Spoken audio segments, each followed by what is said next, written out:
tujuannya itu apa ini yang kata yang kasih ya. Itu yang bunda mau bunda ini yang ada apa ya ini yang program yang kita bikin. Nah ini yang K7. Jadi K7 ini yang mencakup semua program yang ada di sekolah ya kan, dibagi atas 3 komponen yang pertama visi dan tujuan. Nah, terus kepemimpinan budaya kolaboratif ya kan, terus kedalaman pembelajaran mendalam, pengukuran dan evaluasi. Terus ini nih dia punya tindak lanjutnya ya kan, lanjutannya adalah praktik baik terkait penerapan pembelajaran mendalam. Itu workshop pembelajaran mendalam oleh fasilitator sekolah, pelajaran pembelajaran mendalam berbasis tim kuliah kolaboratif bersama fasilitator sekolah. Terus tujuannya meningkatkan kapasitas guru dalam merancang, merencanakan, dan mengevaluasi pembelajaran mendalam. Nah ini nih. Yang berikutnya adalah target performa dan target pembelajaran ya. Dari PBB itu kita memiliki 2 target, yaitu versus ya target performa dan target pembelajaran. Performa adalah membuat seseorang anak-anak kecenderungan datang ke Jamila supaya dapat nilai 100. Yang apa sudah materinya, tetapi apa untuk hidupnya itu apa? Tidak. Nah, pola pikir ini bukan hanya kita sebagai guru, tapi anak juga harus diubah ke PBB supaya berkesadaran tadi. Salah satu prinsip dari pembelajaran mendalam adalah berkesadaran. Nah ini pola pikirnya ya. Contoh pedagogiknya, ini ke penerapan ke PR-nya. Itu adalah praktek pedagogis. Kalau kita omong pedagogis itu kan kita omong model metode pembelajaran. Maka pada PM kalau pola pikir kita berubah, dalam model pembelajaran itu harus berfokus pada pemecahan masalah. Jadi jangan hafal-hafal saja, tetapi kasih kasus, anak studi kasus. Terus kontekstual, nyata dalam hidupnya dia. Kolaboratif sehingga anak bekerja sama dengan eksplorasi banyak ide. Itu yang untuk pedagogis. Terus lingkungan belajar dalam mengembangkan budaya belajar ingin menciptakan iklim belajar yang kondusif sehingga anak termotivasi untuk belajar. Karena sadar tidak sadar lingkungan belajar itu sangat-sangat mempengaruhi anak dalam proses pembelajaran di kelas. Resiko kami ambil dari diri kita di sekolah saja atau secara umum? Sebaiknya di sekolah. Ada lagi? Mungkin ada paparan materi tadi yang mungkin Bapak Ibu kurang paham, bisa ditanya. Kalau saya kalau nggak ada, pola pikir saya itu harus keluar dulu. Apapun jalan keluarnya, kalau pada dasarnya kita malas, maka yang bertumbuh tadi tidak akan bertumbuh.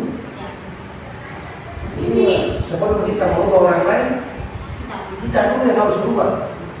Apapun jalan keluar, kalau kita tidak mau berubah, maka sama saja.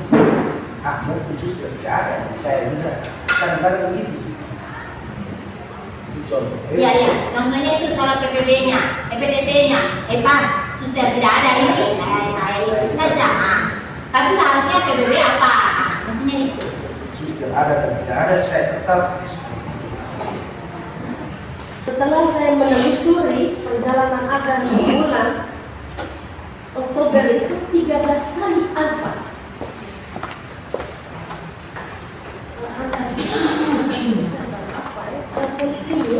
Dan saya lihat dia berseragam. Menelponi ya, tidak pertama telepon pada orang tua tidak aktif, pada bapak tidak aktif, oma tidak aktif. Akhirnya ke Bapak Mas Opai itu baru ada respon balik bahwa kaget dia. Kita sebagai guru BKaya di sekolah ini. Nah, melihat persoalan yang dialami oleh Agan bahwa dia datang sekolahnya begitu-begitu saja asal-asalan sampai dengan 13 kali. Mungkin pada saat itu suster berpikir, dia sudah 13 kali. Saya akan menolak saat menerima tugas dalam belum pernah saya kerjakan. Artinya bahwa maksudnya di sini Suster sendiri berpikir, dia tidak mau sekolah, boleh terserah dia, nanti dia kembali ke orang tua. Itu yang pola pikir tetap. Nah, setelah 13 kali dia tidak masuk, kemudian suster dengan refleksi diri mungkin memperhatikan anak, maka yang suster lakukan adalah saya akan menerima tantangan yang belum pernah saya kerjakan, sebab ini adalah peluang untuk belajar dan mengembangkan potensi diri supaya bisa lebih mengenal anak. Kalau lebih banyak masalah kan, saya semakin belajar cara menyelesaikan. Itu yang pola pikir terpenting. Itu saja. Prinsip pembelajaran mendalam.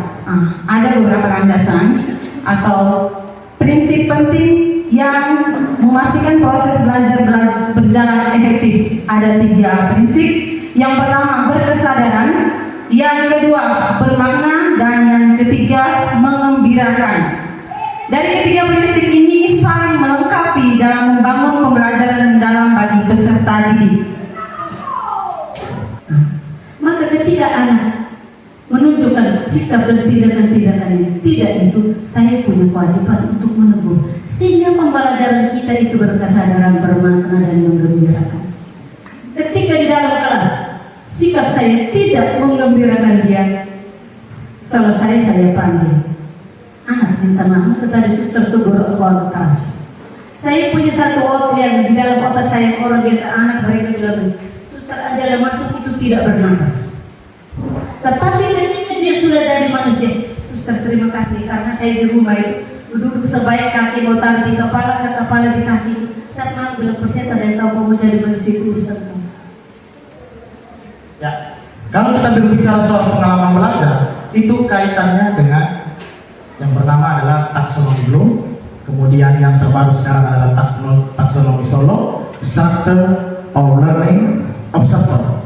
Jadi dia kesannya lebih kepada observasi secara langsung. Kemudian pengalaman belajar sekarang yang saat ini kita coba pelajari dan deskripsinya apa. Nah, dulu taksonomi Bloom lebih melihat kepada hasil belajar secara kognitif, ya, diawali dengan mengingat, memahami, menerapkan, menganalisis, mengevaluasi dan mencipta. Kemudian kalau untuk Solo itu diawali dengan pre-struktural, kemudian lanjut dengan unistruktural,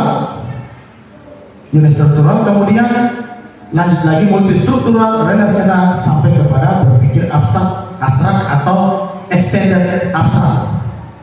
Nah, bagaimana kaitan dengan pembelajaran mendalam? Nah, pembelajaran mendalam yang kita pelajari mungkin secara otodidak, mungkin kita cari-cari di media sosial. Kalau di tingkat memahami pembelajaran mendalam, itu di taksonomi Bloom pada mengingat dan memahami. Pengalaman belajar pada pendekatan pembelajaran mendalam itu ada 3. Yang pertama adalah memahami, kemudian mengaplikasi dan refleksi. Dalam satu proses pembelajaran di kelas, 3-tiganya harus ada. Nah, di kegiatan memahami ini itu ada 3 pengetahuan esensial. Ada 3 jenis pengetahuan. Yang pertama adalah pengetahuan esensial. Nah, seperti apa pengetahuan esensial itu? Jadi pengetahuan esensial itu merupakan pengetahuan dasar yang fundamental dalam suatu bidang ilmu atau disiplin ilmu. Supaya nanti pengetahuan esensial nanti rencananya akan diterapkan begitu. Nah, contohnya kalau dalam IPA saya punya itu saya belajar tentang usaha, maka untuk menyiapkan usaha itu supaya mereka memahami, yang pertama adalah saya harus mereview tentang konsep gerak itu, kemudian ada gaya dan perpindahan, juga matematika dasar, kemudian ada satuan dan juga besaran vektor atau besaran skala. Bagaimana dengan mata pelajaran lain, misalnya bahasa? Ketika dia mempelajari bahasa, yang pertama adalah harus ada kosakatanya, tata bahasa dasar, pengetahuan wacana, dan 4 keterampilan berbahasa, listening, writing, reading, dan apalagi satunya. Nah, jadi untuk mencapai bahasa juga dasar esensialnya adalah itu. Yang kedua adalah pengetahuan aplikatif.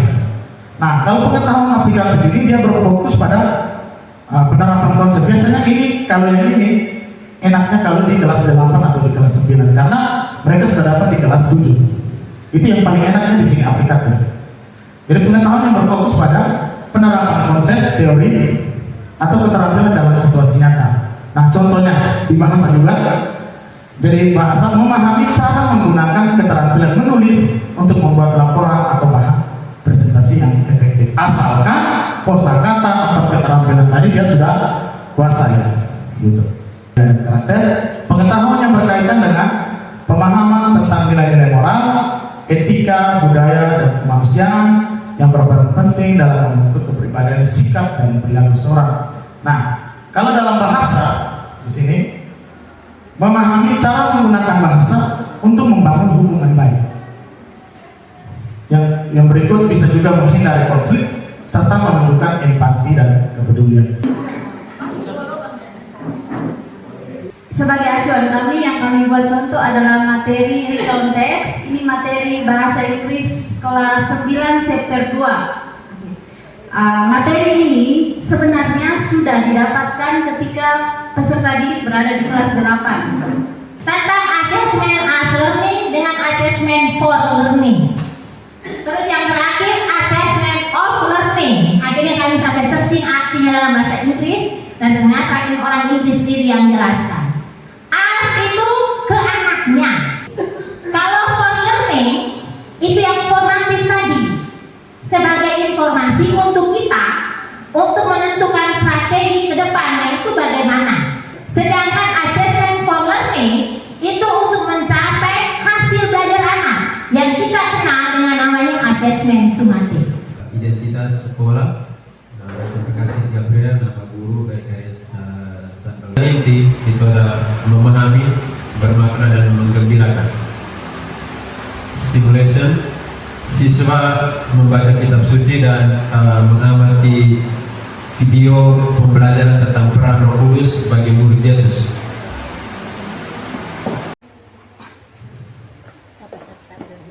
Jadi inquiry kolaboratif itu sendiri adalah sebuah pendekatan yang sistematis dan berbasis tim, di mana sekelompok profesional, dan ini kegiatan inquiry kolaboratif ini sering dilakukan oleh guru atau pendidik yang bekerja bersama secara reflektif untuk mengidentifikasi tantangan, menyelidiki praktik mereka, dan menerapkan solusi baru untuk meningkatkan hasil belajar murid. Siklus atau tahapan inquiry kolaboratif ada 4 siklus ya. Yang pertama assess. Siklus atau tahapan yang kedua adalah desain atau perancangan. Siklus yang ketiga adalah implementasi atau pelaksanaan. Siklus yang terakhir ya adalah mengukur, merefleksi, dan memperbaiki. Manfaat inquiry kolaboratif ini ada 3. Yang pertama bagi guru, meningkatkan praktik pengajarannya yang lebih baik, lebih efektif dan responsif. Yang kedua, membangun budaya kolaborasi dan saling percaya antar rekan kerja. Ketiga, mengurangi rasa terisolasi profesional. Yang keempat, mengembangkan kapasitas guru sebagai peneliti praktiknya sendiri. Sedangkan tujuan bagi murid, yang pertama meningkatkan hasil belajar secara langsung karena guru terus menyempurnakan cara mengajarnya. Kedua, mendorong pengembangan keterampilan abad 21. Yang ketiga, meningkatkan keterlibatan dan motivasi belajar. Sedangkan manfaatnya bagi sekolah yaitu menciptakan budaya belajar profesional yang kuat, dan yang kedua mendorong perbaikan sekolah yang didasar pada data dan kebutuhan nyata di kelas. Tetapi kita sekarang membuat program sekolah berdasarkan analisis SWOT. Salah satunya adalah program yang hari ini kita buat, jadi workshop tentang proses pembelajaran mendalam ini, sehingga hari ini hasil dari hari ini juga kita akan bawa ke. Judul programnya adalah pelatihan pembelajaran mendalam berbasis inquiry kolaboratif bersama fasilitator sekolah.